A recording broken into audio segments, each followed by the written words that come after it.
Bueno, bienvenidos todos a nuestra segunda edición ya de este programa barra podcast Magnitud 95. En esta ocasión tenemos a un invitado de excepción, nuevamente un ingeniero muy reconocido en el ámbito nacional, ¿cierto? Él se define, se autodefine de esta manera, ¿cierto? Así que yo lo voy a presentar como él se siente cómodo, ¿cierto? Es un ingeniero civil de la Universidad de Chile con 45 años de experiencia en estructuras industriales, como diseñador y como revisor también, ¿ya? Él se define como un afortunado discípulo de los profetas del Antiguo Testamento, don Rodrigo Flores y don Elías Arce. También es amigo y discípulo de los profetas del Nuevo Testamento, don Tomás Gendelman, Rodolfo Zaragoni y don Pedro Hidalgo. Ojalá podamos tenerlos a todos ellos también en este podcast, ¿cierto? Yo espero que sí, estamos haciendo las gestiones para que eso sea posible. Bien. Además, dice que él habla donde lo inviten, cuenta lo que ha visto y trata de enseñar lo que ha aprendido.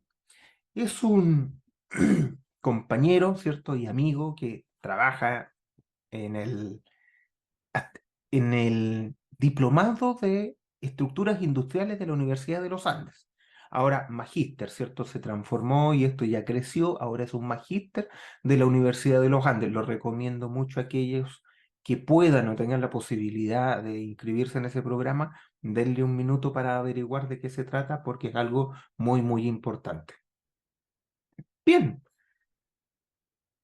sin más preámbulo, pasemos a la entrevista del día de hoy, que es a don Ramón Montesinos. Nos va a contar de lo que él más sabe, ¿cierto? Bueno, sabe de varias cosas, pero de lo que él más sabe contar y lo hace de una manera muy entretenida, que es la historia de los proyectos industriales en Chile y el desarrollo que ha tenido la disciplina también en nuestro país durante todo este tiempo, ¿ya?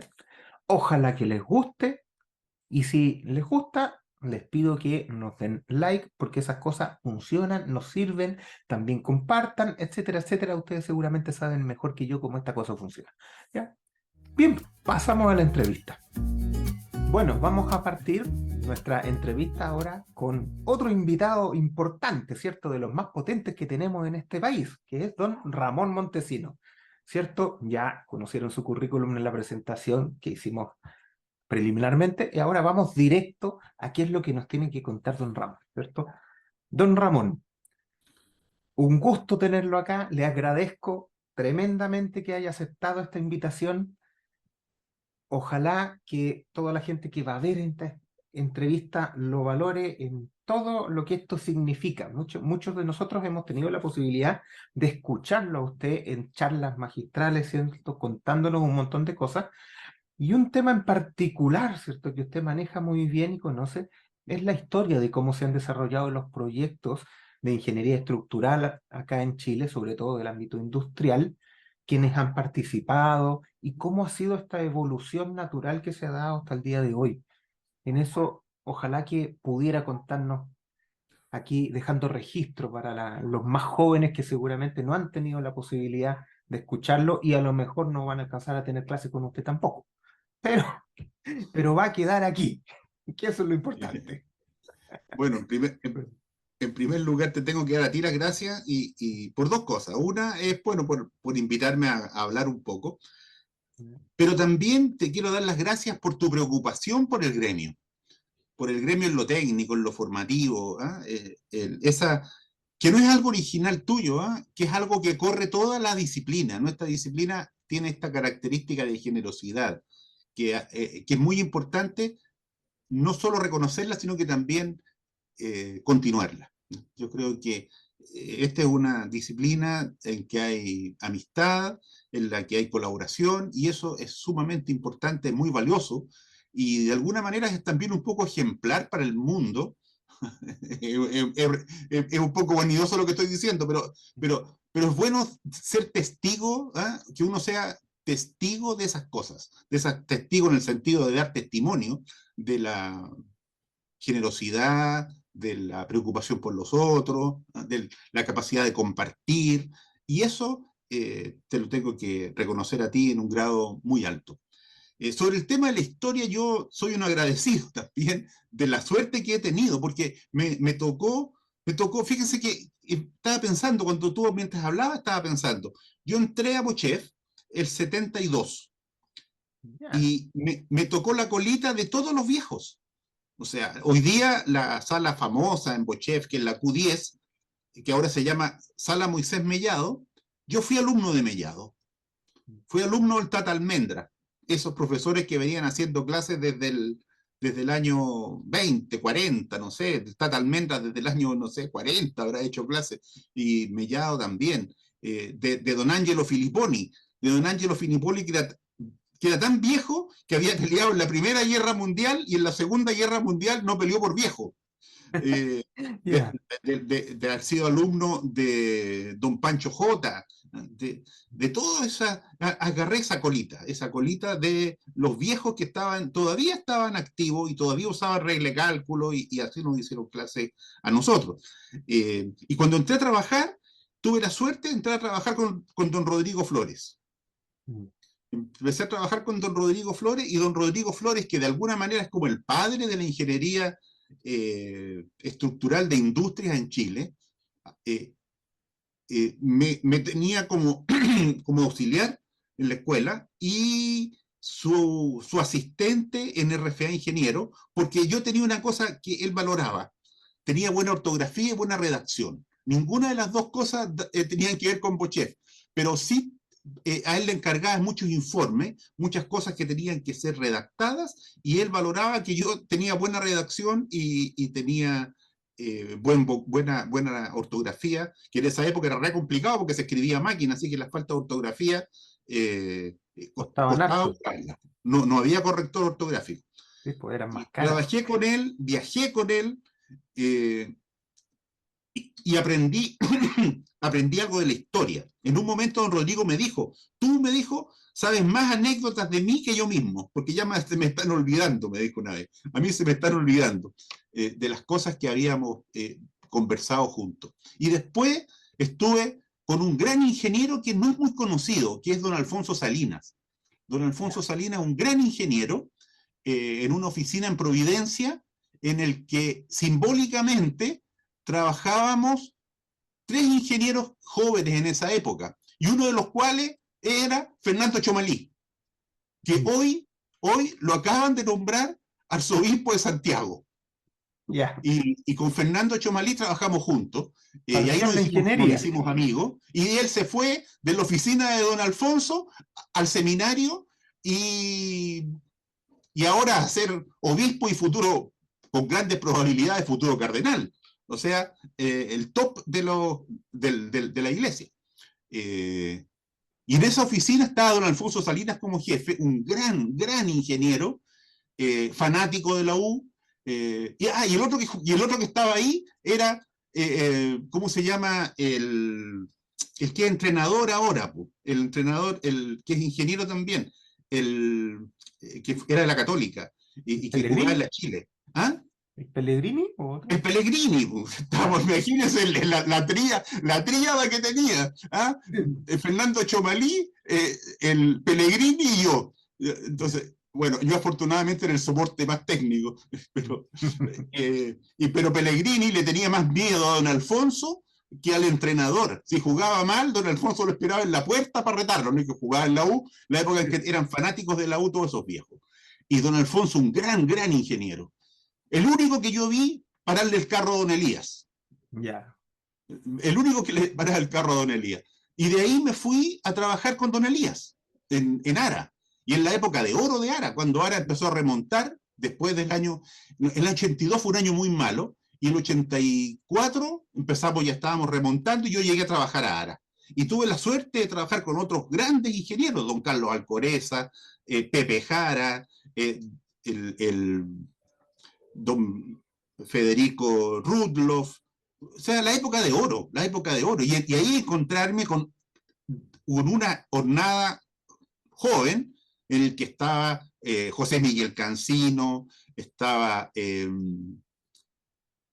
la Zaida Yoma, estaba el Marcello Migone, la Magali Venega, o sea, grandes ingenieros, el Héctor González, grandes, o sea, he tenido mucha suerte de estar siempre rodeado de gente muy valiosa.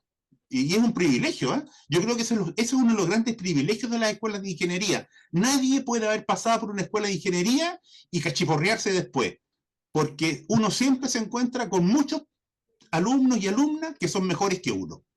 ¿Ah? Las escuelas de ingeniería engendran modestia, creo yo. Si uno es objetivo y reconoce, dice, sí, pucha que he tenido suerte de conocer gente buena. Y las estructuras en Chile tienen esa misma historia de gente buena que ha estado buena en el sentido ético, personal de la palabra, pero también buena desde el punto de vista técnico. Habían varias Y de esas empresas que estuvieron en ese tiempo funcionando, que funcionaban como semillero, como escuela, que era la forma en que antes se operaba, que la gente llegaba a las oficinas y ahí empezaba a aprender realmente el oficio, que no venía realmente de las universidades. desde luego, desde luego, desde luego. Y había esa generosidad de dejarte estudiar la norma ACI toda una tarde sin producir. Esa generosidad de darte la posibilidad de estar estudiando. Si finalmente el estudio, a la larga, desde luego, ayuda y uno tiene mayor rendimiento, pero muchas veces las empresas no tienen la visión de decir, ¿sabes qué? Estudia un poco y mañana me resuelves el problema de esa viga, pero primero estudia el tema de las vigas. Toma y explícame por qué el hormigón llega hasta el 3 por mil. Y explícame por qué, etcétera. Entonces, esa generosidad yo la vi en RFA. Que RFA, yo creo, en el fondo, don Rodrigo, creo yo, si yo dialogara con él hoy día, don Rodrigo, en el fondo lo que estaba formando eran discípulos que de alguna manera íbamos a continuar su nombre. ¿Ah? Cuando uno ha trabajado con una persona y le tiene gratitud 30 o 40 años después, es porque el viejo algo hizo. ¿Ah? Es como cuando uno va a un funeral y el funeral está lleno de gente y toda la gente conversa y en el fondo lo que está diciendo es, este es la retribución que te hacemos, fulanito o fulanita que te fuiste. ¿Ah? Nos congregas, tu huella nos congrega. ¿Ah? Eso es bonito. Y con Don Rodrigo y RFA era una empresa que era semillero, como tú bien dices, de ingeniero. Y por ahí pasó mucha gente, aprendió. Y Ara también. Ara también fue un buen semillero. Bueno, CADIDP. Los jefes de proyectos de CADIDP eran de una calidad que es difícil de encontrar. Porque hoy día muchas veces el jefe de proyecto es el jefe de proyecto porque le tocó, lo pusieron, tenía era bueno para negociar plata, pero esos grandes jefes de proyecto como don Sergio Herrera, que estaba Arriagada, qué sé yo, tantos que tenía, Ramón Ross, que estaban en KDIDP, que era una cuestión fantástica. Era una cuestión. Y KDIDP, por ejemplo, tenía la visión de tener unos técnicos a nivel internacional. O sea, Alejandro Steiner en KDDB era un gallo que se le paraba al frente a cualquiera, que sabía de todo, que entendía estructuras, entendía fluidos, entendía física del más alto nivel y que más encima tenía una formación sistemática en filosofía y te hablaba de Heidegger. O sea, un No, antes privilegio haber habían más estado. especialistas de Eso, ese eso, nivel en eso, la empresa, ¿eh? sí, Sí, por eso había. O sí. sea, en la época, yo estuve por Ara, Ara me mandó a Cádiz de P en una época y estuve como 3 años. Hay gente que cree que yo fui CADE y yo no fui nunca CADE, era Ara. Y estuve en las oficinas de CADE y nos quedábamos a veces después porque había un grupo que jugaba ajedrez, había un grupo que tenía clases de bridge y nos enseñaban a jugar bridge a los que no sabíamos, había un grupo que iba a pescar, era una comunidad. Eso yo lo echo de menos en las oficinas transnacionales de ingeniería, en el que el mundo se ha vuelto como más plano, o sea, prodúceme los planos porque necesito que salgan con 42 horas por plano y eso es todo, porque francamente al directorio que está en Londres le importa un pito si tú jugás ajedrez o no. Eso no es construir país ni es construir mundo. ¿Ah? Entonces, eso se daba. Yo alcancé a ver esa vida que tenían las oficinas de ingeniería, en el que se trabajaba harto también, porque acuérdense que en esa época se hacía planos de diseño, se fusionaban el diseño en el día y en la noche hacíamos, los dibujantes hacían la fabricación. Y el sábado y domingo en la fabricación, y el viernes en la tarde había un asado en que se juntaba uno, y el sábado en la mañana aparecíamos. Todos los proyectistas conocen a mi hija mayor. A los más chicos míos no los conocen porque ya no andaba con ellos. Yo andaba con la María Jesús, iba a las clases, iba a las alfombras en esa época, y todos la conocían a la Jechu. Y me preguntan por ella todavía, ahora que es una mujer que tiene hijos y grande. Porque había una cuestión de amistad que se formaba en esos trabajos muy, muy intensos. Ahora, Había mucho tiempo también ahí invertido, porque uno pasaba mucho la tiempo. mayor parte de su vida metido en la oficina. Mucho tiempo, la gente vivía metida en eso, lo que también era un inconveniente porque su vida privada, su vida personal de familia, se lesionaba a veces, especialmente los dibujantes que estaban trabajando casi toda la noche muchas Día y veces. noche allá en los Era tableros duro en para ese ellos. tiempo. Claro, era duro, y con la radio Colo Colo, ¿ah? Y escuchando y de repente conversando las historias de los fantasmas que se aparecían. ¿Ah? Tenía toda una leyenda esa cosa. Eso se ha ido perdiendo. El AutoCAD mató a los fantasmas, el AutoCAD mató las leyendas en los dibujantes. Eso Claro, que se ha la forma de ido. producir cambió demasiado con la política de las transnacionales, como usted dice, y este asunto de la producción por arriba de cualquier cosa, un poco independiente de lo que esté dentro del plano. Pero antiguamente el camino estaba muy marcado, por lo menos acá en Chile con las empresas nacionales, de esto de que había una carrera muy natural desde ser ingeniero de proyecto en alguna especialidad hasta ir de a poquito avanzando y llegar a la jefatura de proyecto. De Sí, alguna manera, la persona que llegaba ahí conocía todo el boliche, desde hasta sus luego, detalles. desde Conocía a la luego, gente desde incluso. luego. Desde Entonces, luego, desde luego. claro, Y ese era muy valioso porque si el jefe de proyecto había estado en la producción primero, sabía lo que podía exigir. sí, Sabía que para calcular eso no me puedes decir que te vas a demorar 3 días porque yo sé que se hace en un día. ¿Ah? Y sabía que, no sé, que si tú ibas a almorzar el día viernes a la 1, no ibas a volver antes de las 3 de la tarde. Porque ese almuerzo comunitario iba a durar hasta las sí, 3 de no, la no se tarde, y podía no emitir sacaban después nada del con almuerzo pelear el viernes. porque eso era así, eso era así. Sí, Pero eso también hacía una cuestión muy importante. A mí todavía me pasa. Yo llego a una oficina de ingeniería y el fulanito que está ahí sentado en los demás edad, yo no solo lo conozco a él, sino que sé cómo se llama la señora. ¿Ah? Sé que tiene 4 hijos, o tiene puras hijas. ¿Ah? Y que tiene una historia, o yo sé que a él le gusta la literatura y me va a preguntar qué es lo que estoy leyendo. O sea, y nos vamos a colocar de acuerdo para diseñar. Incluso en esas cosas, ¿eh? Incluso una cuestión que dice, pero ¿qué tiene que ver con que estemos hablando del Señor de los Anillos? Sí, estamos hablando del Señor de los Anillos, y al mismo tiempo vamos a ponernos rápidamente de acuerdo en que vamos a usar el VC, o vamos a usar el IPC, o nos vamos a ir al ASC7 del 2010, no sé. Entonces, hay un error pensar que lo técnico es estanco del resto de la vida. Es más que eso. El ser humano es más complejo, es más totalizador, es más grande. Afortunadamente, somos más grandes que esa pequeña miseria de la pura producción. ¿Ah? Eso es así, eso es así. Y si uno mira la historia, tú me hiciste una pregunta por la historia, que yo siempre la remonto, nuestras estructuras contemporáneas, industriales, vienen desde la época de la Corfo, ¿ah? De la época de la Corfo. Y la Corfo en particular del proyecto Huachipato. Eh, y, y, y ayuda mucho a entender, saber la historia de América Latina para entender cosas. ¿Eh? Cómo América Latina en ese momento tiene este modelo de desarrollo que era sustitución de importaciones, producir aquí adentro todo lo que podamos, ser lo más autónomos y autárquicos posible, y ese modelo que es 100% contradictorio con muchas cosas de la globalización, ¿eh? Pero que en ese momento era el modelo que teníamos, era el modelo que sigue el mundo, y en América Latina, y que se da en Chile, se da en Brasil, se da en Perú, se da en todas partes.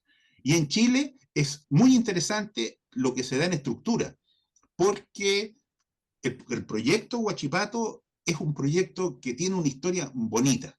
Y es una historia bonita porque Iberá acería, no había acerías en Chile de ese tamaño. Habían unas acerías, unos altos hornos en Corral, que parece que se Ya. hicieron, se destruyeron para el terremoto del 60. Estamos hablando de el gobierno que forma la Corfo es el gobierno de Pedro Aguirre Cerda.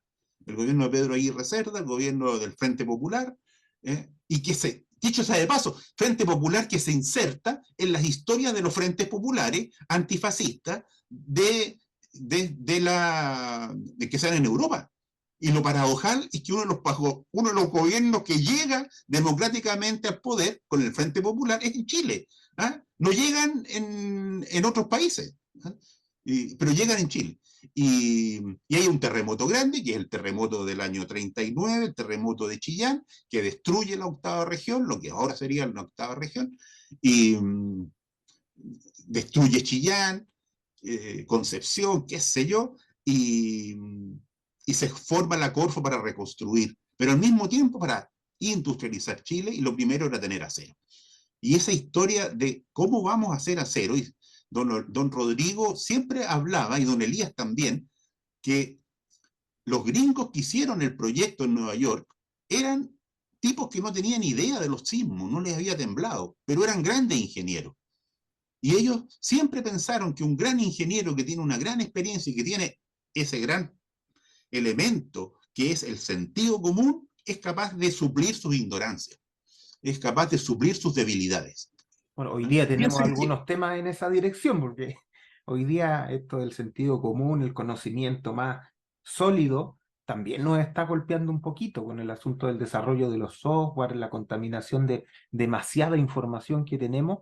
Muchas veces pareciera que no nos paramos a pensar un ratito, ¿cierto? En ese tiempo esta siderúrgica Huachipato, que fue bueno, lo más grande.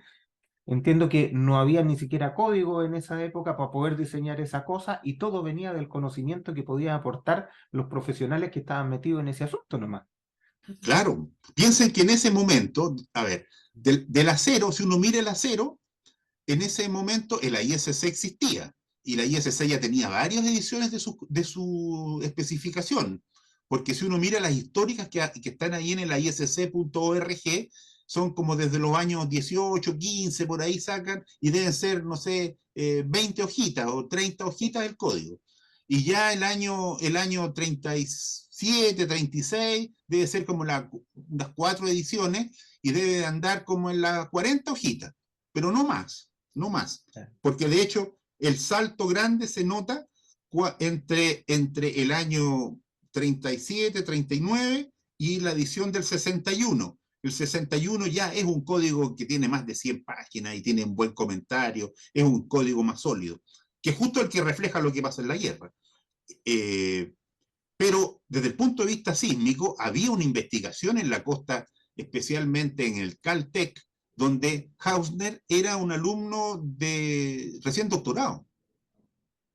Caltech debe doctorarse, no sé, el año 47, 40, en la época de guerra, de la guerra, fin de la guerra.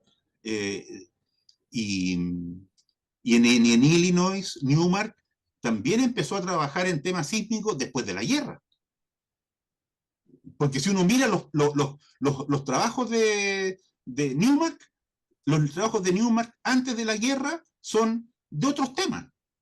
¿Ah? Pero posguerra empiezan todos a trabajar en dinámica y se dan, por la bomba atómica, y se dan cuenta que hay un espacio que en paz se podía aplicar, que eran los sismos. Pero no había mucha cuestión sísmica, pero la Corfo tiene una gran decisión, que es colocar a don Rodrigo como asesor, como revisor. Don Rodrigo Flores era en ese momento profesor en Bochef, y lo mandan a Nueva York y se va con su familia,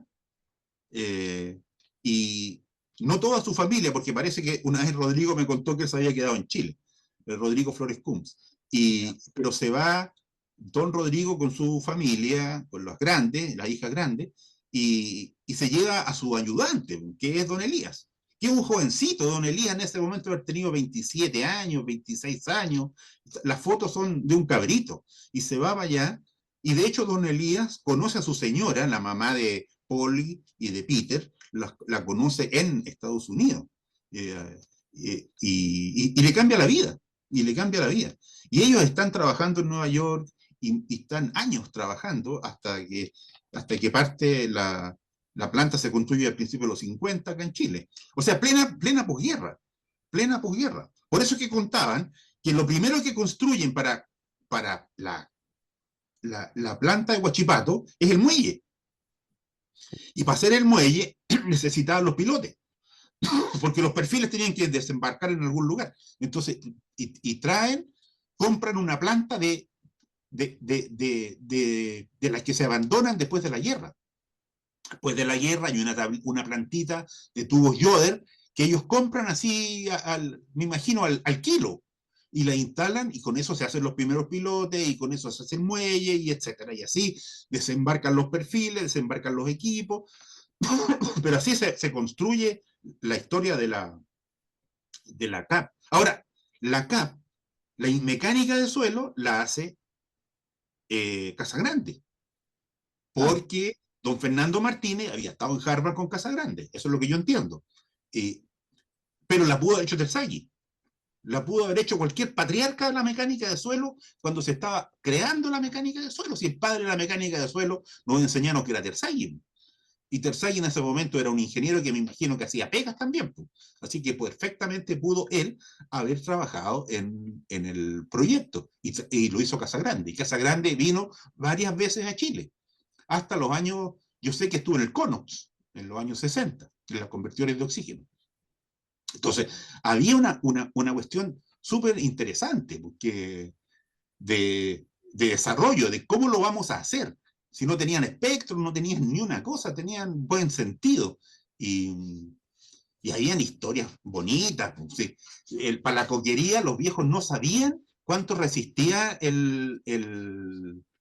la coquería, que son los hornos de coque en que se quema el coque, que son puros muros de ladrillo refractario. Claro. El ladrillo refractario tú en frío lo tienes, lo puedes construir con una albañilería, puedes ensayarlo, pero la verdad es que no tienes idea de lo que pasa a 1000 grados.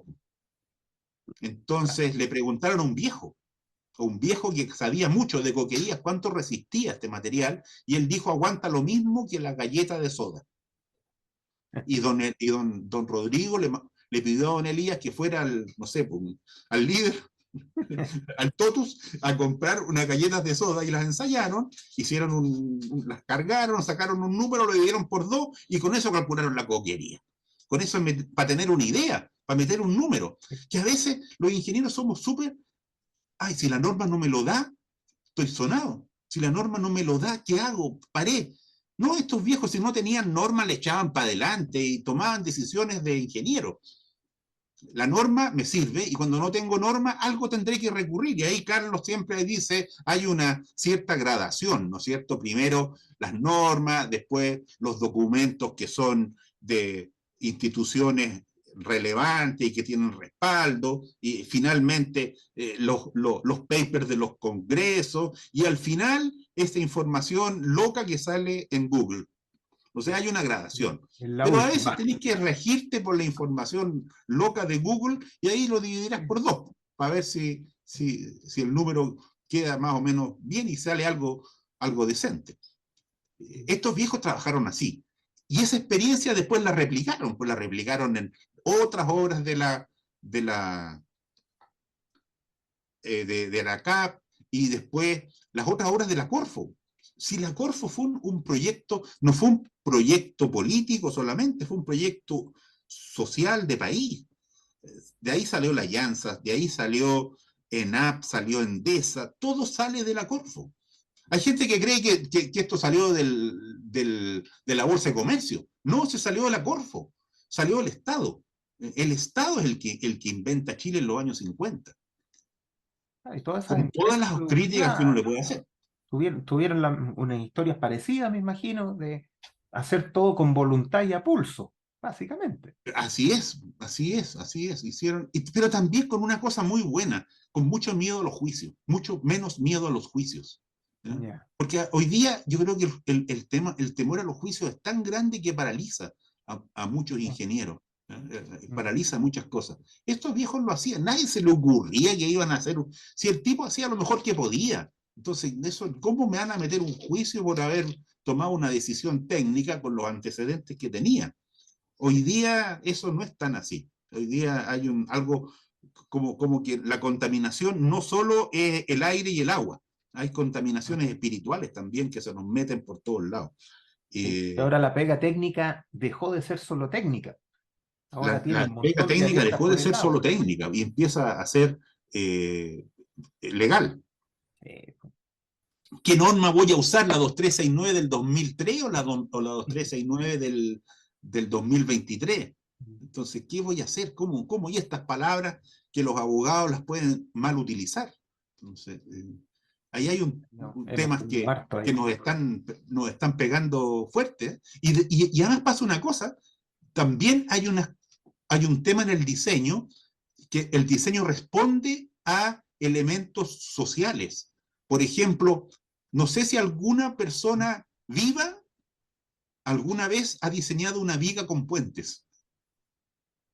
Las vigas de hormigón armado con puentes. No hablo de vigas de puente. Ah, Las ya. vigas con puente, que el fierro viene por abajo, lo dobla a 45 grados para que se vaya al momento negativo. Y entonces hay una parte que la usa para tomar corte y la otra, fierro de abajo, lo tira para arriba y lo aprovecha donde lo necesita. Eso hoy día nadie lo hace, porque es Ya. mucho más caro, porque es muy caro hacer tanto doblez de fierro, entonces sale más barato, pura solamente barras rectas. Sí, pues, Eso es sí. ahí en la sociología, Hoy día el digámoslo material así, es el más mundo del barato que el trabajo trabajo.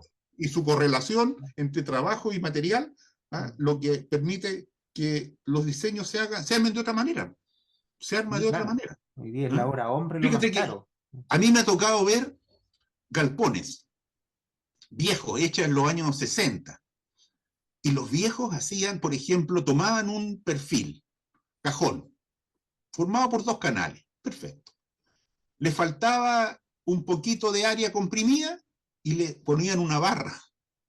En la esquina, el cajón por dentro, como son dos canales, antes de cerrarlo, en el vértice de doblez de la canal, le colocaban un fierro de 25, un fierro de 18, el área que necesitaba, justo en la zona más lejana. Entonces transformaban el perfil en una cosa mixta. Hoy día se muere, pero eso no es soldable, no puedo soldar ahí, justo en la zona es que está más frágil. Los viejos lo hacían y les funcionaba, y colocaban el fierro, el área de fierro donde la necesitaban.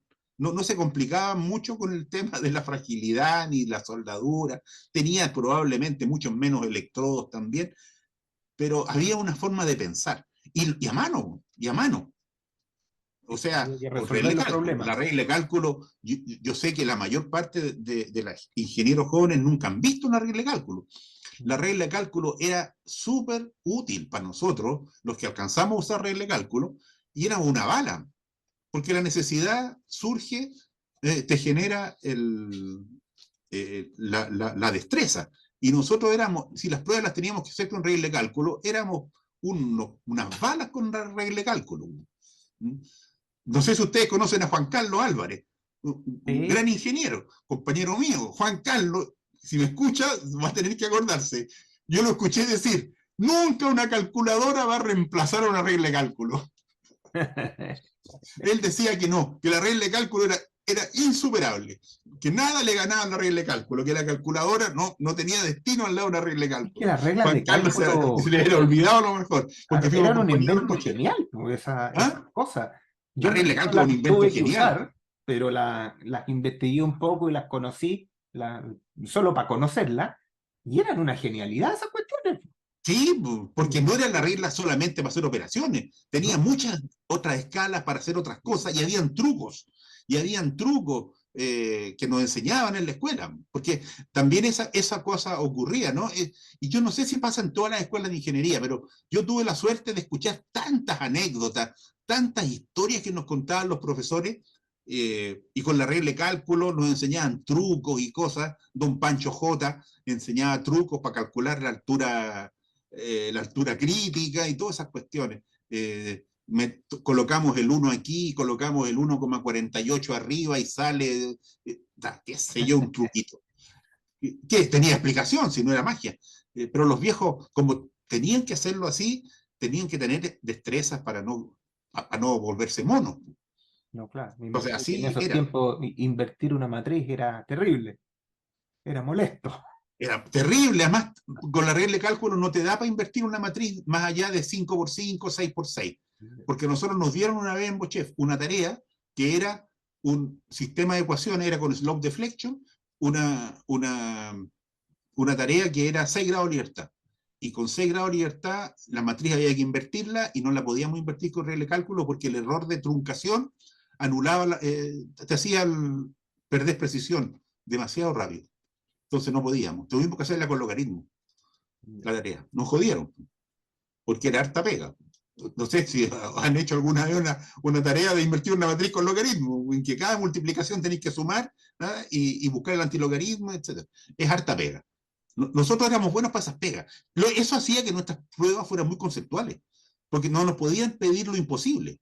Piensen que yo me acuerdo en ejercicios de hidráulica para calcular esa, qué sé yo, no sé, por la altura elevado a 1,8, que hoy día se hace con la calculadora de 5 lucas súper rápido. Nosotros éramos grupos de dos, yo tenía grupo con Juan Carlos Álvarez y con calculadora de 4 operaciones, y esas cosas había que hacerlas con Newton Rath, con Newton, con el método de Newton. Ya. Así que Ir uno era, aproximando. Juan Carlos decía que uno era el coprocesador matemático del grupo, dando el ejercicio ahí en la sala de hidráulica. Para sacar una raíz cúbica había que hacer tanteo. Entonces, con regla de cálculo, partíamos de un buen número, partíamos del número de la regla de cálculo.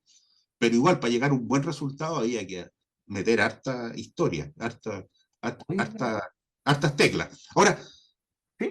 también en esa época me acabo de acordar de una historia que contaban, porque habían leyendas, habían historias, habían leyendas que contaban, pues así como contaban, y esto parece que pasó, porque yo le pregunté a don, ¿cómo se llama este señor que murió? A Lederer. A Lederer eh, era, era una oficina de edificios, que era Rivera, Balada, Lederer y Baeza. A Lederer contaban que cuando hicieron el edificio del teatro, del Cine España, en estado con huérfanos, era de pórticos, y había que había que invertir una matriz. Ya. En los años 60, con esas maquinitas que uno hacía así con la mano, como un molinete, y pasé y salía la multiplicación. Y nos contaban a nosotros que Lederer se había ido a su refugio en Farellones porque le gustaba el esquí, se encerró solo a invertir la matriz, porque no lo interrumpieran. Y una vez le pregunté si era cierta la leyenda, y me dijo, no es totalmente cierta porque no estaba solo, me dijo. Iba con mi señora para que hiciera el almuerzo. Pero nadie me hablaba, me decía, nadie me podía hablar, porque si me equivocaba, perdía todo. Entonces, y él había invertido así la matriz. Unas matrices chicas, qué sé yo, de 12 por 12, pero que ya era una No, claro, esas cosas pega a mano son terribles. gigantesca. En esa época era días de trabajo, días de trabajo. Por eso era tan fantástico el cross, Sí, que en último término en un cross te equivocas, pero después se corrige. ¿Eh? Te equivocas en un numerito, ya, igual el cross, como es un método iterativo, igual converge. va compensando. Igual, claro, claro. Y de hecho, una vez en la oficina de Rodrigo Flores, Kunz, estaba la memoria de título de don Rodrigo Flores Álvarez, del viejo. Y ahí me mostró Rodrigo la memoria de su papá.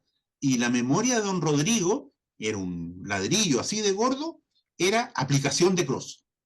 Y, Ya. cuando, y del año 37, 38, y las publicaciones de Gross eran del 32, 33, o sea, un método nuevecito, y la memoria de don Rodrigo era justo en el método que fue el método que cubre la ingeniería estructural durante 50 años. Si todavía el cross es bueno para vigas, para algunas vigas continuas, el cross te las resuelve más rápido, no alcanzáis a aprender el RISA, y ya el cross lo resolvió, si te sabes todo de memoria. Entonces era bien fantástica, bien buenos esos métodos. Oye, Ahora, sí, cuéntame. perdona, te escucho. Don Ramón, le quería preguntar sobre la minería. La minería, ¿cuándo se empezó a desarrollar como la conocemos ahora? Que tenemos mineras por todas partes, edificios gigantes, de chancados, de procesos, todas estas cosas. Estos proyectos también empezaron todos más o menos juntos, me imagino, en alguna época. Es que yo creo que hay que diferenciar una cosa, porque Chile ha tenido minería desde antes que fuera Chile. Ya.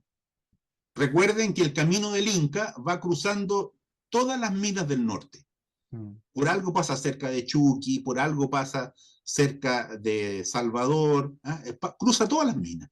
Por lo tanto, había una minería, pero era minería incaica. Mm. Y después hay toda una industria del salitre, pero esa industria del salitre es una industria extranjera, con ingeniería hecha en, no sé, me imagino que en Inglaterra, con eh, estructuras que venían en barcos para acá. Por lo tanto, no había ingeniería chilena. Había minería, pero minería que era extranjera y Ya. con diseños extranjeros. Y yo creo, y eso pasa hasta la gran minería del cobre, que se desarrolla, no, la Breiden es del 1910, debe ser, ahí en Rancagua, la Chile Exploration Company, la Anaconda para el norte, son del 1910, de esa época más o menos. Pero se hacía en Nueva York, eso no se hacía acá. Los chilenos no éramos rolá en esa época, Ya. ¿no? Éramos no había la misma transmisión. Yo creo que el elemento fundamental es cuando se empieza a nacionalizar la industria del cobre con Frey. No hay que olvidarse, la nacionalización del cobre comienza con Frey, que se llama la chilenización del cobre, y se completa con Allende, el año 72 creo que, o 72 creo que, no, ahí puedo equivocarme en un año. Y ojo, cuando Allende nacionaliza el cobre, esa votación en el Parlamento es por unanimidad. La derecha, la democracia cristiana, la izquierda, todos votan por nacionalizar el cobre. Nadie puede decir en Chile que se opuso a la nacionalización del cobre, ni el Partido Nacional en esa época, que sería, no sé, la UDI, Renovación, todo el mundo votó por nacionalizar el cobre. Nadie, fue unanimidad fue la nacionalización del cobre. Por lo tanto, ¿qué significa eso? Que había un espíritu en Chile entero de hacer una industria del cobre nacionalizada. Y, y esas empresas que provenían de distintos orígenes y que eran competencias, se constituyen en Codelco. Me parece, estoy casi seguro que Codelco es como corporación, lo forman post-golpe. O sea, ya Ya. 74, una cosa así, se tiene que haber constituido como una gran corporación. Y esa corporación del cobre empieza a hacer ingeniería chilena. Al, al principio todavía se hace Todas las afuera. divisiones eran distintas mineras que operaban de manera Y eran independiente competencia, y ahí se y eran juntaron. competencia. Ya. Eran competencia. Si en un momento era casi feo hablar en teniente de lo que hacían en Chucky. Ya. O sea, era como hablar de la casa al frente. No eran una gran corporación unitaria. Eso ha sido una construcción en la que ha sido en el tiempo. Hoy día ya es una sola empresa, pero como espíritu ha sido un trabajo largo de constituir.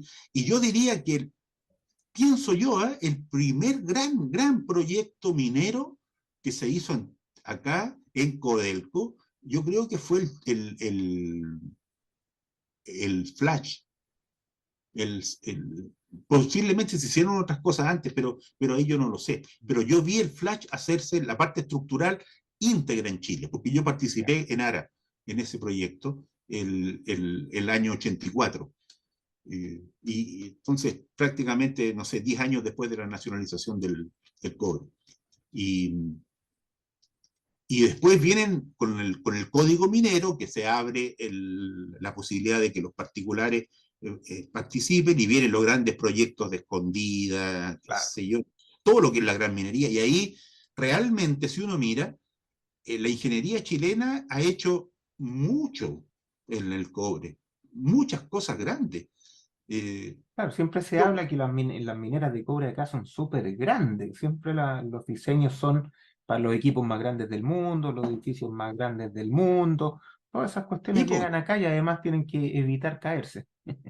claro, nuestros SAG son de los más grandes. Si Fannell y Thompson, que son los asesores de F.L. Smith, ellos han estado 20 veces en Chile. Y los que hemos estado con ellos han estado muchas veces y conocen la 2369 igual que nosotros, porque somos un buen mercado, somos un mercado importante. Y ojo, cuando yo hablo de Chile, hablo Chile-Perú, porque nosotros, los peruanos y nosotros, somos la misma unidad minera. Sí, absolutamente. Todas las minas Somos de la cobre misma de unidad Perú minera, con distintos, ellos son tienen grandotas. otra normativa, qué sé yo, más VC, pero no tienen la 2369, pero somos lo mismo y pensamos muy parecido incluso. Entonces, esa es nuestra historia. Ahora, pasa una cosa, voy a contar una anécdota que pasó, que cuentan los viejos, contaban los viejos.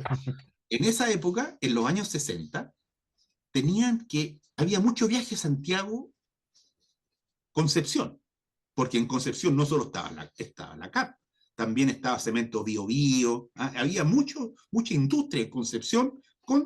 Chile siempre ha sido Santiago y como la cabeza, y por lo tanto acá han estado las oficinas de ingeniería, mayoritariamente estaban acá.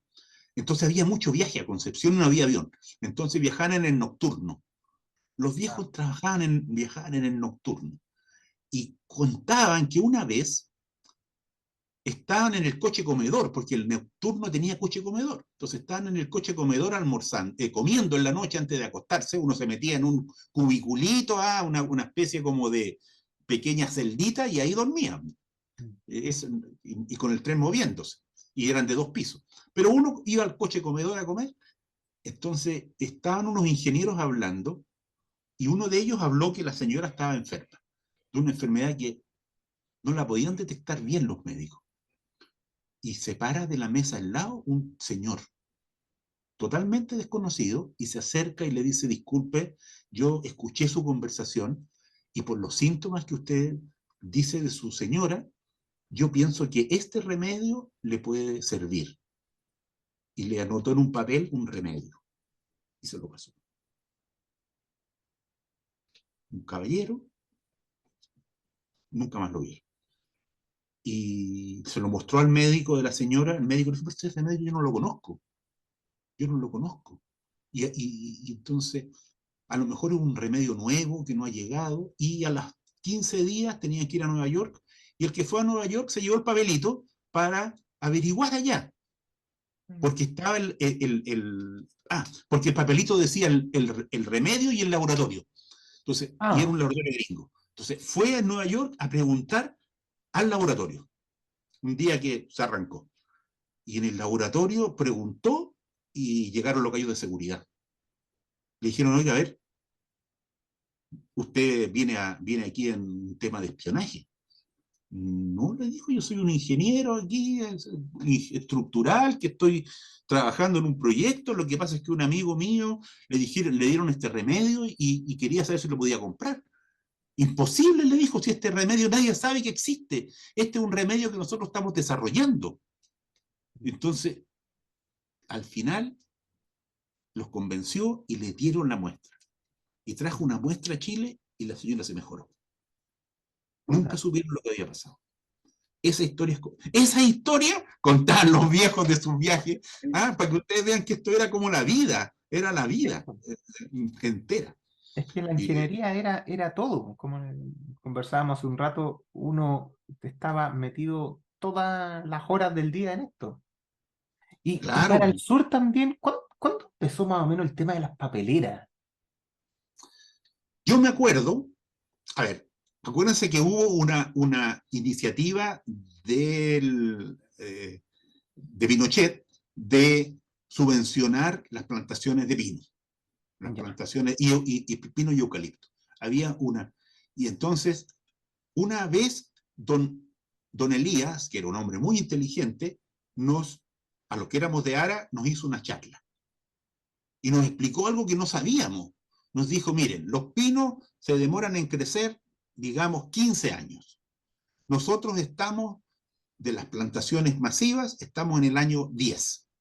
Por lo tanto, de aquí a 5 años, Chile tiene que tener 8 celulosas nuevas y esto, y esto, y esto. Así que nosotros nos vamos a preparar desde ya para la celulosa. Me acuerdo en el patio, ahí en Macul, nos dio la charla. Y lo primero que tienen que hacer los ingenieros es entender el proceso de la celulosa, porque ustedes lo único que saben es el proceso minero, que es chancar piedra, pero aquí esto es química. Así que vamos a tener clases con un ingeniero químico que les va a enseñar cosas que ustedes no tienen idea. Tampoco aprendimos mucho porque era química y eso es difícil. Pero eso fue el 88. Y el 87, 88 comienzan las papeleras, las primeras. Habían papeleras antes, habían celulosas antes, Arauco existía, todo eso. Pero el desarrollo de estas celulosas para recibir esta enorme cantidad de miles de hectáreas de pinos fue el 88-89, y ahí se hicieron dos proyectos paralelos muy interesantes, que es CELPAC, de la CMPC, y la planta Arauco 2 de Arauco. ya. Y se hicieron paralelas, una se hizo en las oficinas de ARA y la otra en las oficinas de CADE. La oficina de ARA, jefe estructural, Pato de la Cuadra, más conocido en el ambiente, P de la C. Y la de Arauco 2, jefe estructural, Mario Gianetti, gran ingeniero Mario, lamentablemente muerto porque era muy fumador, pero gran ingeniero, de los grandes ingenieros que he conocido. Y así se hicieron esas dos plantas. Yo trabajé en CELPAC y en CELPAC comenzó una cuestión súper interesante, que fueron las revisiones. Había habido revisión de antes, pero en CELPAC se revisó todo. Y don Elías se encargó de armar un equipo en el que llevó a Pedro Hidalgo, Juan Casís, Rafael Riedel, a cargo de las revisiones. Y un poquito Ernesto Cruz también, Rodrigo Jordán también unas pocas horas, pero y en el proyecto Arauco estuvo revisando en un momento don Arturo Arias, que es otro personaje notable, porque nadie posiblemente estructural chileno ha sabido tanta matemática ni tanta física como don Arturo, ¿ah? Ni siquiera Carlos Peña, porque don Arturo tenía una formación matemática fantástica, fantástica. Una vez me dijo, ¿sabe? Me dijo, no es tan fácil demostrar este teorema, me dijo, teorema de probabilidades. Me dijo, tuve un mes pensando allá en México en este problema, ¿cómo se llama? El que hizo la memoria con Hausner, o sea, con Newman, Rosenbluth. A Rosenbluth lo tuve un mes en este problema, me dijo, no es fácil, me dijo, no es fácil este problema de probabilidades, resolverlo. No, don Arturo sabía una brutalidad, una enormidad de matemáticas. Piensa en la forma del espectro. O sea, ¿a quién se le había ocurrido esa fórmula? ¿Ah? Que es tan bonita. ¿Ah? Esa fórmula, ¿cómo se le ocurrió esa expresión que da la forma del espectro? Que parte en un número, parte de uno, sube, tiene un pic, y baja. Invento de don Arturo. Sí, pues el ajuste de esa ecuación es bien bonito, es Y le bien puedes meter elegante. más parámetros, ¿Eh? porque el 3 de abajo puede no ser 3, pues puede ser K2 y otro grado de libertad. ¿ah? Porque es 1, ¿no es cierto? Más R, T, TT, digamos, elevado, ahí tenéis 1, 2, tenéis 3 parámetros, ¿no es cierto? Puedes tener 4, puedes tener 5. O sea, y don Arturo lo tenía con más parámetros al principio, porque nos hizo unas charlas una vez en ARA, Ya. y lo tenía con más parámetros, cuando empezó a pensar en esa expresión. No, don Arturo era un gallo que sabía mucho, muchísimo, muchísimo, muchísimo. Y es de los más famosos que uno escucha siempre cuando se refieren ustedes los mayores agentes especialmente importantes. Aparece don Arturo Arias, aparece don Rodrigo Flores, aparece, bueno, don Elías Arce, que ya yo lo alcancé a conocer, pero todos estos nombres muy legendarios, digamos, que hoy día la gente no los está empezando a olvidar un poco. Uno le pregunta a Sí, los jóvenes y no saben, y a lo mejor no tienen que saber, pero es importante después que ellos puedan conocer que esto existió, porque esto no fue siempre como es hoy día, esto evolucionó y partió casi de la nada. Yo creo que eso sí, es una tremenda historia que tenemos acá en Chile, que acá se desarrolló ingeniería. Aquí no heredamos todo, no copiamos todo de afuera, partimos haciendo cuestiones como pudimos y eso ha ido evolucionando. Cuando hablamos de que aquí desarrollamos normas, claro, tampoco se trata de que lo hagamos de la misma manera o con los mismos objetivos que lo hacen quizás en Norteamérica, pero sí se ha hecho de la mejor manera que se puede hacer acá, que no es exactamente la misma que allá. Entonces, tenemos harto aquí, harta historia, tenemos harto que entender localmente, tenemos gente quizás a la que le debemos mucho y que a lo mejor ni la conocemos. claro, claro, claro, claro. Fíjate que esta visión que mezcla estructura, o sea, lo técnico, con aspectos sociales y económicos, es una idea que tenía don Rodrigo, porque don Rodrigo tiene un artículo en el que habla de ingeniería sísmica en un país en vías de desarrollo, en que él dice esto, que un país que tiene 5 siderurgias pierde una y perdió una de 5. Un país que tiene una siderurgia pierde una y las pierde todas. Pierde el 100%, no pierde el 20% como la otra, la pierde el 100%. Por lo tanto, eso tiene que repercutir, decía él, finalmente en el factor de seguridad, en la Absolutamente. forma de diseñar. ¿Qué voy a admitir? Esa visión, como mirándolo, no solo desde la pura perspectiva del diseño estructural, sino incorporando elementos que provienen de otro lado, esa visión es súper importante. Eso yo creo que fue un aporte que estos viejos hicieron. Y a mí hay una foto que yo lamento no haberla robado. No me acuerdo quién la tenía, pero se la debía haber quitado. Es una foto de un congreso, no sé si era del primero o del segundo congreso mundial, y están todos los viejos parados y adelante hay 4 sillas. 4 sillas. Por lo tanto, los de respeto. 4 o 5 sillas. Y atrás están todos. Y atrás están todos los que uno ubica. Y adelante, una silla estaba Muto, en otra silla estaría, no sé, ni siquiera Hausner. Eh, y una silla estaba Don Rodrigo. Estaba Don Rodrigo, me acuerdo, Muto, y 2 o 3 más, de esos que uno ya ni ubicaba, sino que eran ya eran leyendas para el año 40, de esos viejos.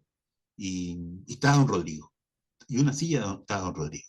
Eso me sorprendió mucho. Yo dije, este viejo entonces era reconocido en todas partes. Aparte que como era un gran ajedrecista, tiene que tiene que haberle ayudado mucho eso cuando llegó a Nueva York.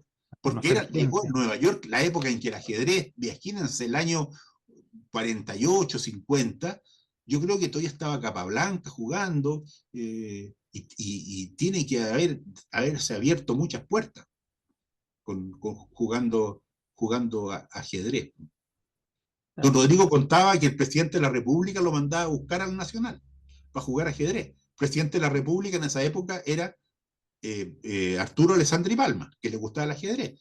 Iba a buscar a este cabro chico al Instituto Nacional a jugar ajedrez a la moneda. Imagínense el privilegio que tuvo don Rodrigo en su formación, pues imagínense. Cómo, era como lo que contaba don Rodrigo una vez. Contaba que el primer día de clase él llega a Bochef y el profesor le tira un problema súper difícil, así para hacer pasar vergüenza a estos mechones. Y se para un flaquito, morenito, muy chileno, se para y lo resuelve. Y los otros no entendían. Y el profesor le dice, lo felicito, joven, este problema era muy difícil, pensé que nadie lo iba a hacer. Y él le dice, yo, señor, le dice, me llamo Raúl Sáez y no es que yo sepa más. He tenido la oportunidad porque mi padre estuvo en Alemania, le dice, y yo estudié mi educación media en Alemania. Así que tengo muy buen nivel por lo que aprendí.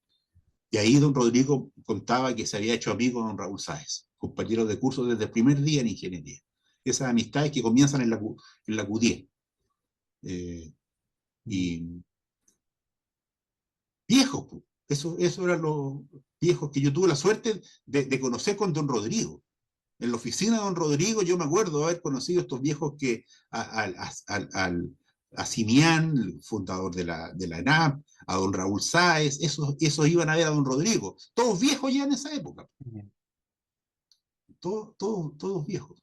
Oiga, don Ramón, ¿y usted ahora todavía sigue haciendo clase en algunas universidades? Estoy haciendo el proyecto de acero en Bochef ¿Ya? y, y estoy en el diplomado con el grupito de los top 4. Los top 4, Carlos Peña, Miguel Medalla, Cristiano Ursúa y Rodrigo Astroza, ayudándolo con un poco de la historia y un poco del diseño a mano, el diseño karateca, ¿no? Con las manos desnudas. Eh, Pues, ¿no? Que es lo que está faltando. Pero eso le quería es preguntar. que sabes una cosa, Carlos, tú me dijiste una cuestión muy importante. En los años 70, 80, yo empecé a trabajar el 77 y, y el aprendizaje del oficio que se daba en las oficinas de ingeniería cuando se produjo esta transnacionalización y llegó el Fluor de nuevo y Bechtel y todas pasaron a manos de empresas transnacionales, se perdió mucho de la transmisión del oficio. Y eso fue una pérdida grande para nosotros, pero afortunadamente cuando se produce una pérdida, se produce también una oportunidad.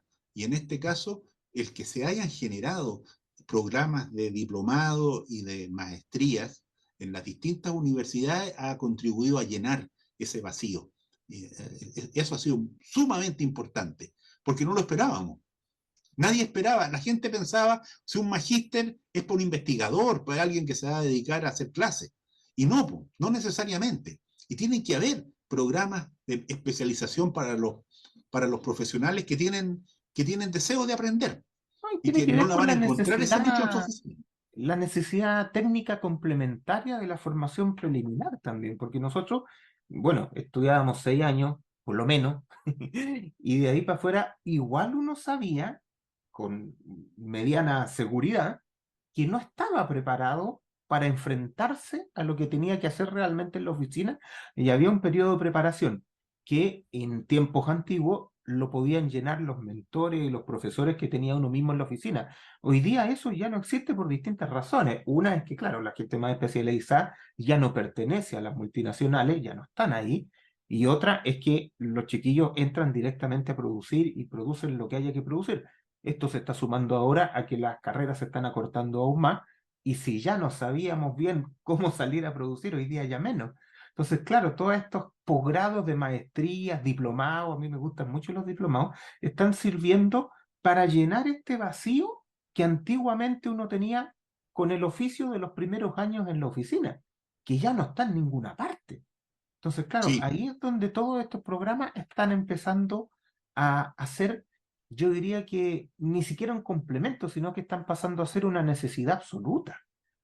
Y todavía yo creo que tenemos bien poco. O sea, a pesar de que las universidades se han puesto las pilas en esa dirección, ¿cierto? Las universidades más grandes, la Chile, la Católica, han sacado programas muy serios. Todavía está este pequeño problema de qué pasa con el ingeniero que tiene que ir a la práctica a hacer sus proyectos. Ahí es donde todavía falta, donde se requiere más gente metiendo las manos aquí a formar gente más Sí, joven. Yo creo que sí, ahí, absolutamente. ahí es Lo que donde... pasa es que también yo creo que pesa mucho en las universidades, el, especialmente en las universidades más grandes, un cierto, no sé, no sé si llamarlo, no sé cómo llamarlo, desinterés por lo que es ingeniería, ¿eh? Por lo que es la ingeniería cotidiana, ¿eh? La ingeniería cotidiana. Y eso se nota en que los académicos, hoy día, los académicos nuevos, nadie los valoriza en el mercado como consultores. No, no, O sea, ¿para qué andamos con cosas? Si la verdad es que hoy día, si tú tienes un problema complejo, no recurres a un académico en no, Chile. jamás, jamás, jamás. Acá en Porque él Chile, dice, de este hecho, académico me va a costar caro y no me lo va a resolver. no, efectivamente, o sea, hoy día, de hecho, tener un grado académico para la práctica no siempre es bien mirado. En realidad, Claro, claro, en claro. Entonces realidad, yo creo que ahí es una alerta a los académicos. sí, Ojo, si los académicos deberían ser los que son los consultores naturales, sí, deberían ser los consultores naturales. Y lo que se ha producido es que cuando yo genero un mundo de académicos en el que, no quiero decir todos, porque todo siempre es injusto, pero la mayor parte no son valorados por la profesión, algo pasa. hay una Yo tendencia sé que súper tiene que haber clara. investigación, yo sé que tiene que haber, pero esos académicos que nosotros los vimos, o sea, ejemplo, en la Rodolfo Zaragoni, Mauricio Sarracín, Pedro Hidalgo, Rafael Riedel, y puedo decir 20 más, que vivieron en los años 70, tenían ganado un muy justo prestigio en el mundo de la ingeniería, y la gente recurría a ellos cuando tenían un problema. A mí me revisó Memoria de un Juaco Monje, y don Juaco Monje, cuando te encontraba un error en la memoria, eh, te hacía el desarrollo en la hoja al lado. Como las memorias siempre eran por una sola cara, que estaban vacías en la otra cara estaba su desarrollo, te daba la clase de por qué te equivocaste en esa cuestión. Y así revisaba don Juaco. Entonces, eso hoy no están revisando los académicos. Y eso es una pérdida.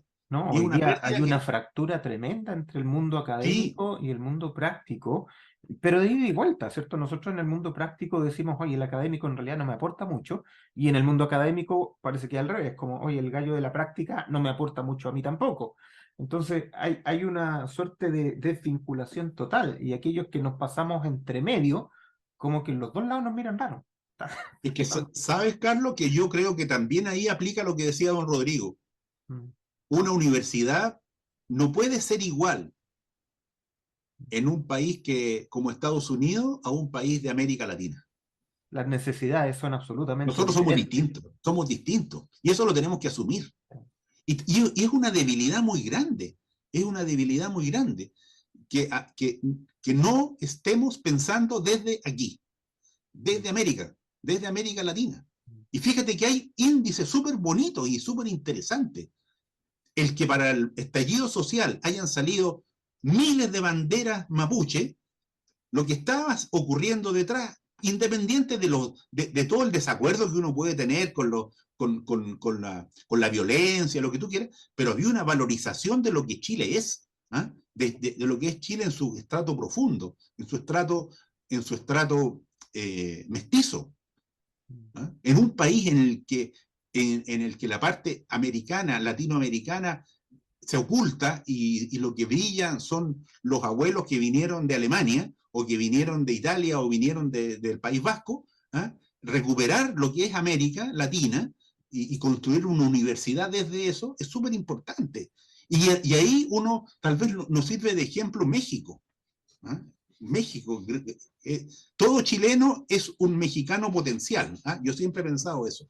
Todos nosotros somos un mexicano por dentro. De hecho, yo, si no fuera chileno, quisiera ser mexicano. No, no gringo ni una cosa, pero sí mexicano. Quiero mucho a México. Entonces hay una cuestión. Nuestra universidad no puede estar medida. ¿Cómo vamos a medir si tenemos un académico investigando, no sé, X materia cuando los gringos tienen 3.000 y los chinos deben de tener, no sé, todo multiplicado por 100? ¿Ah? Entonces, no le vamos a ganar por ahí. Pero para pensar estructura en condiciones limitadas como pensamos nosotros y todas nuestras ideas, por ejemplo, mira, una cuestión que a mí me ha pasado muchas veces. Yo en una época hacía hartas baterías de ciclones, las revisaba y calculaba los esfuerzos porque se vendían. Entonces, uno de los temas de las baterías de ciclones de esa época es que tenían 8 patas, 4 muy cargadas y 4 muy poco cargadas. Y por lo tanto, eran iguales, porque hacían las mismas patas, las mismas placas base. O sea, si tú girabas la batería, nadie se daba cuenta mientras la alimentaras igual. Si corrían las alimentaciones, la podías rotar en 90 grados. Y entonces, ¿yo qué hacía para asegurarme? Porque habían habido baterías que habían caído. Entonces, les colocaba carga máxima en las 4 patas. Por lo tanto, entregaba unas cargas que eran súper grandes. Porque con eso, como yo no controlaba el diseño de la viga, forzaba al que fuera, el que iba a diseñar la viga, lo forzaba a colocarme una buena viga en todas las patas. Además, no era nada, unas IN40, unas IN50 por 77, no costara. No era un problema. Yo decía eso. Pero las baterías a veces llegaban a Brasil, llegaban a Australia, eran para todas partes. Y el gringo no me lograba nunca entender que yo lo que hacía era, estaba asegurándome que no se me cayera. Porque él solo pensaba en sumatoria de fuerza igual 0, pensaba de manera así minúscula, pensaba estructura como número, como si fueran. A veces siento que algunos gringos piensan con mentalidad de quinto básico, como me revisaba la señora Rebeca a mí, que si la suma era 5 más 4 tenía que ser 9. Y a veces los estructurales decimos 5 más 4, 9, pero no me tinca que sea 9 o lo colocar 16. que quiero que el otro, mandarle una alerta, que no se la puedo mandar, entonces se la voy a hacer de otra manera. No sé si me explico. Claro, hay un criterio de diseño metido adentro de la decisión. Y a veces uno tiene que cambiar los números porque el sentido común manda sobre la tabla de multiplicar. Bueno, eso es algo que acá en Chile se tenía mucho, pero que hoy día estamos muy influidos por la educación de afuera, yo creo también, como la globalización llega para todos lados. Hoy día nosotros estamos muy metidos en esto de quizás, como dijo usted al principio, lo que dice la norma, lo que no dice la norma. No, ya la respuesta es de lo que yo entiendo, lo que yo no entiendo. Es lo que aparece escrito. Y es eso lo que dice la norma. Mucho. Una vez me pasó el día, en Vancouver, para la época de CELPAC, estábamos conversando con un gringo porque había quedado corto unos pernos. Y el gringo me dijo, es que usted tiene un defecto. Usted trata de entender. Claro. Usted trata de entender. Y en realidad lo que hay que hacer es que aplicar lo que me dicen esto. Él tenía razón en su contexto cultural, sí, pero yo tenía razón en mi contexto cultural. En el contexto de él hay gente que piensa, que escribe y que decide y otros que aplican. Pero claro, nosotros que somos poquitos tenemos que hacer. Desde luego. Pero lo importante es que nosotros entendamos que, llegado al momento de la comparación, mi contexto cultural es superior al de los otros. Yo me creo mi cuento. Yo no le voy a transmitir el mío. No voy a tratar que Nueva York sea la Villa Frey. Pero mi contexto cultural es este y para mí este es el que vale. Eso es importante. Es como rescatar enorgullecernos de nuestra latinoamericanidad, de lo que nosotros somos. En Latinoamérica una vez me ha pasado. Tenemos distintas necesidades, no tenemos tanta plata como los países del norte para hacer las cosas, Entonces, claro. Si esta cuestión se cruza con todo, se cruza, y el que cree que esto es pura matemática y números, no está equivocado. Esto también es sociología, también es sociología. no, al final del Claro. día todo lo que tiene que ver con diseño, proyectos y esas cosas son decisiones. Y los números básicamente son un dato más que a uno lo puede guiar, pero no puede decidir por uno. O sea, quieranlo o no, se construye la Corfu, se construye la CAP, porque gana el Frente Popular, y es que fue una decisión que se tomó la estrategia de los frentes populares, se tomó, la toma Stalin en Moscú el año, no sé, 42, y repercute en una planta de celulosa en Chile. Eso es como, ¿ah? Hago un movimiento de mariposas en Chile y se cae una cuestión en la India. Aquí pasa lo mismo, una decisión que toma Stalin en Moscú para hacerle frente al fascismo europeo de los nazis, y que en Chile se traduce en una siderurgia, y en que viene Casagrande a hacernos la mecánica de suelo. Entonces, eso así, hay que mirar esa cuestión, cómo nosotros hemos construido. Y así eh, funciona todo Latinoamérica, po. Algunas cosas por un poco de casualidad. sí, pues, sí, pues, sí, pues. Ahora, también la capacidad de improvisar es súper importante. Eh, ¿Ah? Arreglar el auto con un fierrito, con un alambrito, una cuestión que hay que defender. Sí, está súper bien. Es que Si es los la desafíos del necesidad del que futuro, tiene menos lo único que recursos. sabemos es que no lo sabemos cómo van a ser. Sí. ¿No? Oiga, don ¿No? Ramón, bueno, se nos está acabando el tiempo. Le quiero agradecer este tiempo que usted nos ha dado y a toda la gente que seguramente va a escuchar o va a ver esta entrevista. Que, bueno, estas son las cosas que nos gusta transmitir, estas son las cosas que nosotros queremos que el resto conozca.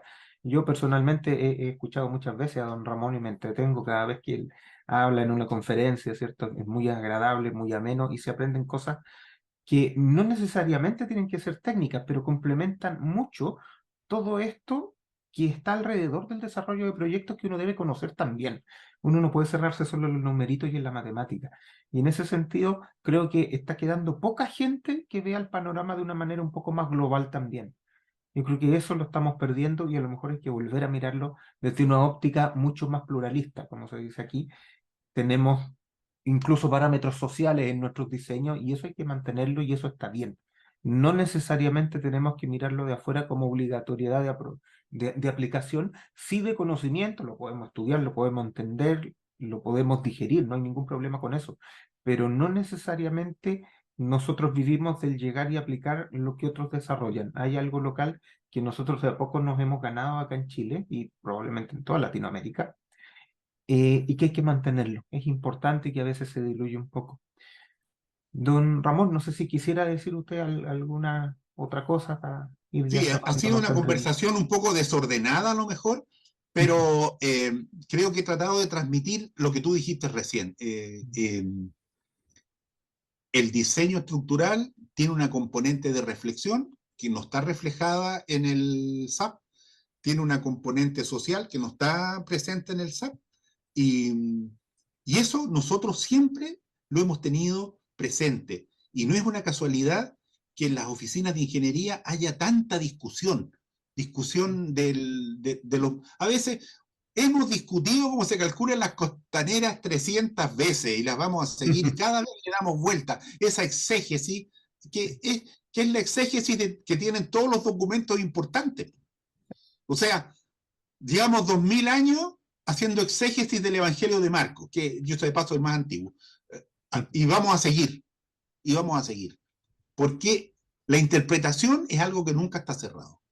Algo nunca está cerrado. Y nosotros somos especialistas en eso, en darle vuelta. Y me acordé de una cuestión bien chiquitita que voy a cerrar con ella. Una vez estaba viendo, no sé, un puente grúa, una cuestión que algo cambió, y que sonamos, quedamos cortos. Seguro que quedamos cortos. Y lo había calculado Mario Gianetti. Y voy a mirar los pernos, y Mario Gianetti, Mario había dejado los pernos trabajando al 25%. Mm. Se veían súper bien y estaban sobrados. No hubo que hacer ningún refuerzo. Mario, así con puro criterio, dijo, esta cuestión me da 4 pernos de 3/4, no me tinca esta cuestión, voy a colocarle 6 pernos de 7/8, porque sí. Y le puso lo que le tincó y nunca pensó que después le iban a cambiar el equipo, y pasó. Eso nos pasa todo el tiempo, todo el tiempo. Calculamos y después filtramos. Y Sí, eso, por supuesto. Y eso es ingeniería, pues la ingeniería es eso. Pues. eso es una de las lecciones más grandes, que entendamos que los diseños son decisiones finalmente, jamás un número Exactamente, mudo. son decisiones, así es. Así que te agradezco mucho, mucho esta oportunidad y estoy disponible para conversar con el que quiera, las horas que quiera, en cualquier café que no sea el Starbucks. Claro. Bueno, muchas gracias, don Ramón. Esperamos tenerlo por aquí nuevamente. Seguramente va a aparecer don Ramón aquí porque es un personaje de la ingeniería nacional que nos puede ofrecer muchas más cosas. Bueno, Muchas gracias. muchas gracias, don Ramón. Ya, Hasta luego. ya, Chao, chao. chao. Bueno, esta fue la entrevista que le hicimos con mucho cariño a don Ramón Montesinos, ¿cierto? Un personaje muy, muy importante de la ingeniería civil estructural de nuestro país. Nos gustaría contarle que este podcast no solo se hace con mi cara, ¿cierto? Yo soy el que hace algo aquí como entrevistador, hace algunas preguntas, ¿cierto? Alguna presentación, pero tiene bastante más trabajo que evidentemente no hago yo solo, ¿cierto? Aquí atrás hay un equipo, como mínimo, ¿cierto? Dos personas más que son Valdemar Cavieres, ¿cierto? Y Jimena Puentes, que somos los que estamos haciendo también el trabajo de los cursos públicos que hacemos cada cierto tiempo y que promocionamos por estas vías también. Bueno, me gustaría que sepan que hay un trabajo atrás, un trabajo de edición, un trabajo de mejoramiento de estos productos. Hay harto más atrás y me gustaría que ustedes lo sepan, ¿ya? Para que no piensen que todo lo hace una sola persona. No es así, ni siquiera los cursos, ¿cierto? Se hacen por una sola persona. Hay bastante más trabajo atrás y eso me gustaría reconocerlo y que ustedes también lo sepan. Siempre hay más que lo que uno ve. Ya aquí ustedes ven mi cara, pero eso no es no es lo único. En los cursos también ven mi cara, pero eso no es lo único. Incluso, ¿cierto? Cuando hacemos clases en el programa de diplomado, somos los profesores, pero atrás también hay ayudantes, hay un director, hay gente que trabaja para que se puedan generar estos productos en beneficio de la comunidad. ¿Ya? Entonces, por favor, nunca se olviden de eso, aunque hayan caras que ustedes no vean, siempre hay más gente. Bueno, espero que este programa les haya gustado. Vamos a tratar de mantener una regularidad de 2 semanas. El próximo invitado también va a ser una sorpresa para ustedes. Yo creo que les va a gustar mucho, ¿ya? Y espero que nos sigan apoyando, ¿ya? Que les vaya muy bien. Chao, chao.